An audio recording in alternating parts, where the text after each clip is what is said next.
उसामा गाजी, एक और अफसोसनाक खबर रॉयटर्स की जानिब से ये बताया गया है कि ईरानी वजीर दिफा हैं अमीर नासिर ज़ादा, उनको भी हलाक कर दिया गया है इसराइली हमलों में। इससे पहले अभी थोड़ी देर पहले ही हम बात कर रहे थे, ईरानी डिफेंस काउंसिल के सेक्रेटरी हैं अली शमखानी, उनको भी हलाक करने का दावा सामने आया है। पासदारान इनकलाब के एक कमांडर हैं, उनको भी हलाक करने का, मोहम्मद पाकपुर को, उनको भी हलाक करने का दावा सामने आया है। ये जो रॉयटर्स की जानिब से ये खबरें ब्रेक की जा रही हैं। आज़म चौधरी साहब चुन चुन कर जो उनके बड़े हैं, जो मुल्क की और जो इस जंग की भाग दौड़ संभाल रहे हैं, आयतुल्लाह खामनाई को निशाना बनाया गया, उनके कंपाउंड के करीब 7 रॉकेट दागे गए और अब ये खबरें मौसूल हो रही हैं।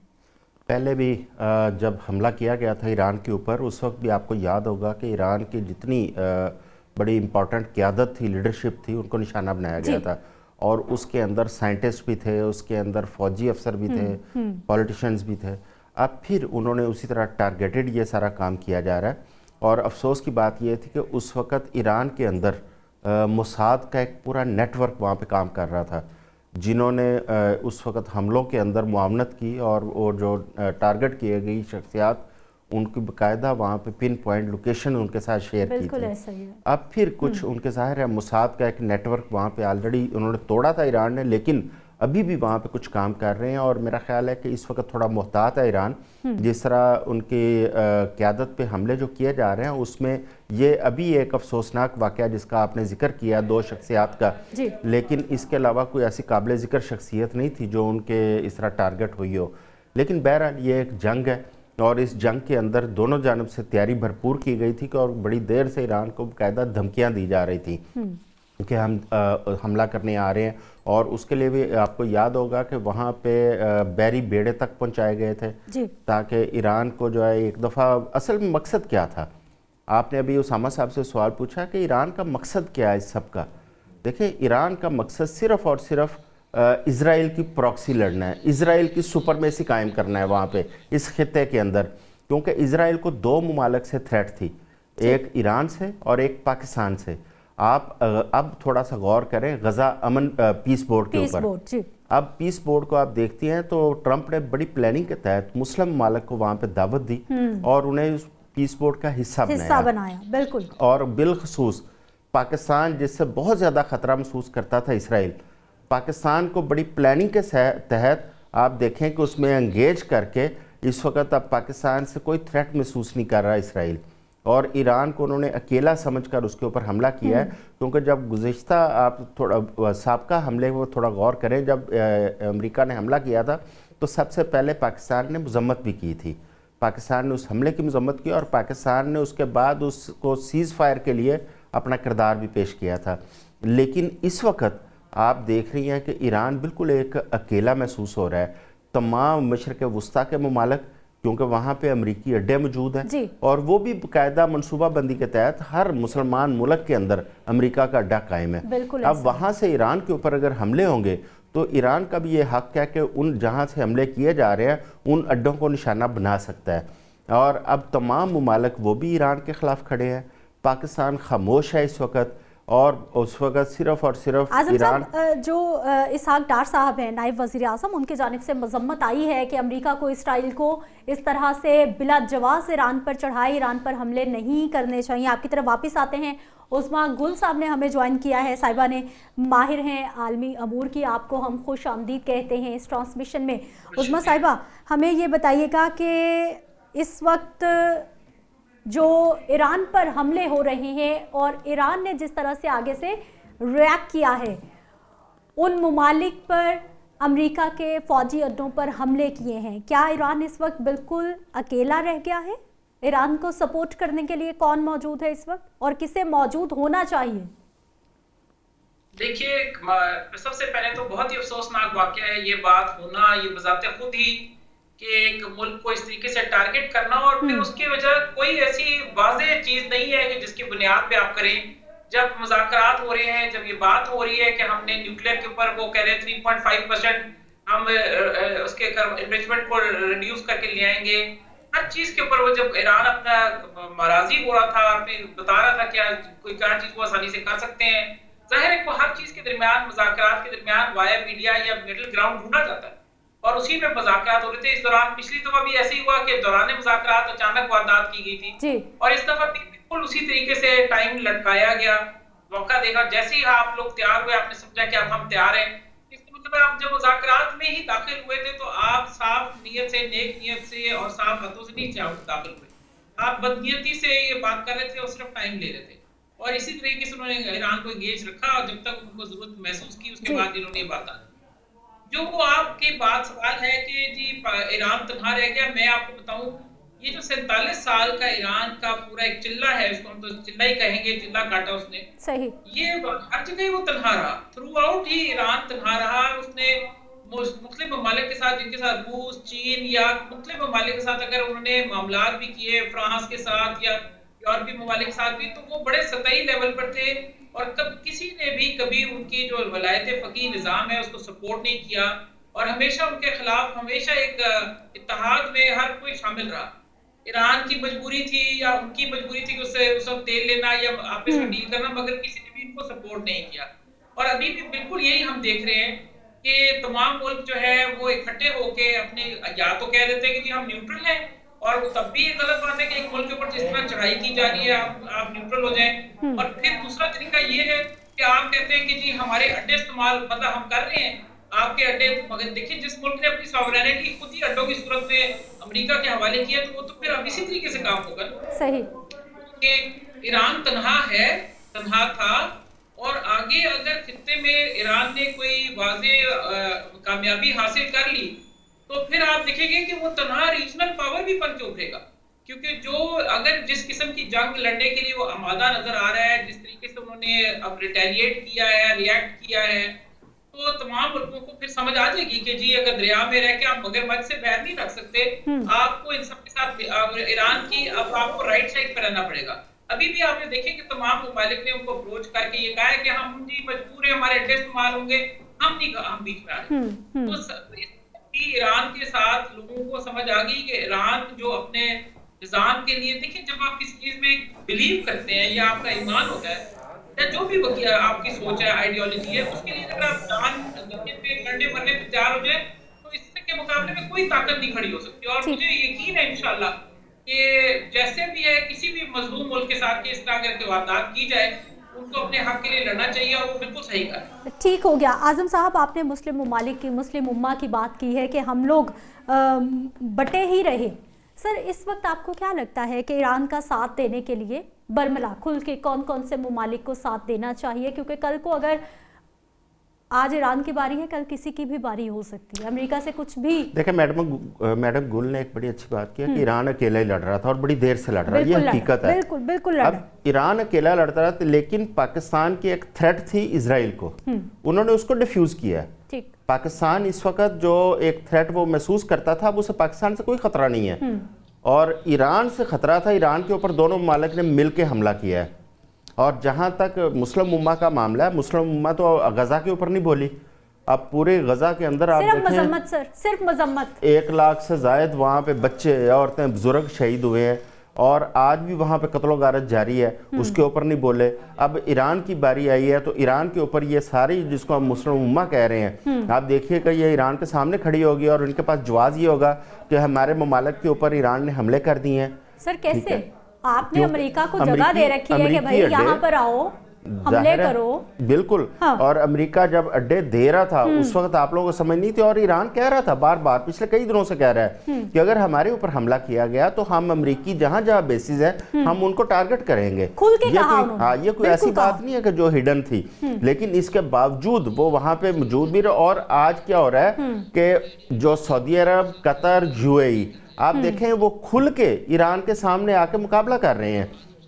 ये नहीं हो रहा कि वो अगर उन अड्डों के ऊपर हमला कर रहा है तो वो ममालिक साइड पे हो जाए, वो बाकायदा इंटरसेप्ट कर रहे हैं, उनको मिसाइल भी गिरा रहे हैं, और उसको ये डिक्लेयर किया जा रहा है कि हमारे ममालिक के ऊपर हमले हैं। और अभी ताज़ा तरीन ये आई है कि सऊदी वली अहद ने अभी यूएई के जो बादशाह हैं उनको कॉल की है और इजहार यकजहती किया है उनसे, और उन्हें ये ऑफ़र की है कि उन्हें जिस किस्म की भी ज़रूरियात होंगी वो उनके साथ खड़े होंगे और पूरी करेंगे, बजाय इसके कि वो इस जंग के अंदर बाकायदा अमेरिका के सामने खड़े होते हैं कि आप ये मुस्लिम ममालिक के अंदर इस तरह फूट ना डलवाएं और ईरान के ऊपर इस तरह जारहियत ना करें, क्योंकि जाहिर है अमेरिका ने सबसे पहले एक जवाब घड़ा जी, हम यूरेनियम जो अफजोदगी है उसको रोकना चाहते हैं। ईरान उस पर एग्री हो गया और ईरान उसके बाद अगला उन्होंने पॉइंट लेके आया कि नहीं जी हम मिसाइल टेक्नोलॉजी रोकना चाहते हैं। बिल्कुल भाई आप एक चीज पे ठहरे ना, अगर आप यूरेनियम की बात कर रहे हैं और यूरेनियम की अगर हम देखें तो पूरी दुनिया के अंदर आज तक एटमी हमले किसने किए हैं? अमेरिका ने किए हैं। जापान को किसने टारगेट किया? अमेरिका ने किया। और तो किसी मुल्क ने एटमी हमले इस तरह नहीं किए, और खुद ही उन्होंने एटम बम चलाया, और आज खुद ही एटम बम जिन बाकी ममालिक के पास अगर कोई टेक्नोलॉजी है तो उसको रोकने के लिए सामने आ गया, लेकिन इसराइल को नहीं रोकते, ना उसकी जहरियत से रोकते हैं, ना उसकी नस्ल कुशी उसको रोक रहे हैं, ना कत्लो गारत से रोक रहे हैं, ना किया जा रहा है, ना कब्जों से रोक रहे हैं, बल्कि उसको फैसिलिटेट कर रहा है अमेरिका। किया जा रहा है।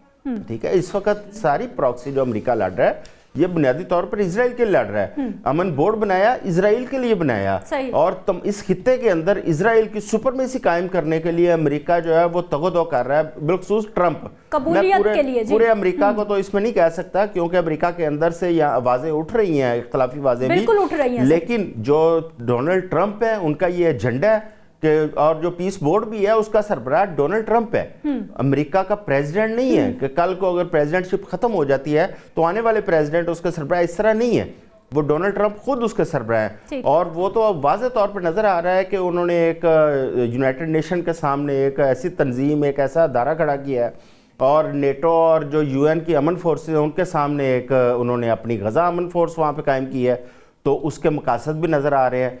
और आज मुसलमान ममालिक जिस तरह आपस में उलझ रहे हैं, इसका फायदा किसको पहुंच रहा है? इसका फायदा टोटल पहुंच रहा है अमेरिका को और इजराइल को। ठीक है साहब, जो ममालिक इस वक्त ईरान को कसूरवार ठहरा रहे हैं कि ईरान ने उन पर हमला कर दिया, ईरान ने उन पे हमला किया है या फिर अमेरिकी बेसिस पे हमला किया है? नहीं, ये बिल्कुल गलत बात है। मैं आपको बताऊं कि इसको जिस तरीके से ईरान के, आपको पता है एम्बेसी के ऊपर भी इन्होंने अटैक किया था, और इस तरह मुख्तलिफ मौकों के ऊपर जिस वक्त करते रहे, तो इन्होंने यही कहा कि जो एम्बेसी का एरिया है किसी भी मुल्क के अंदर, वो जिस मुल्क की एम्बेसी से होती है उसी का होता है। इसी तरीके से चूंकि ये अड्डे जो है इनके अंदर जो सारा कानून है उसी मुल्क का चलता है, यानी कि अमेरिकी अड्डों पे अमेरिकी कानून लागू है।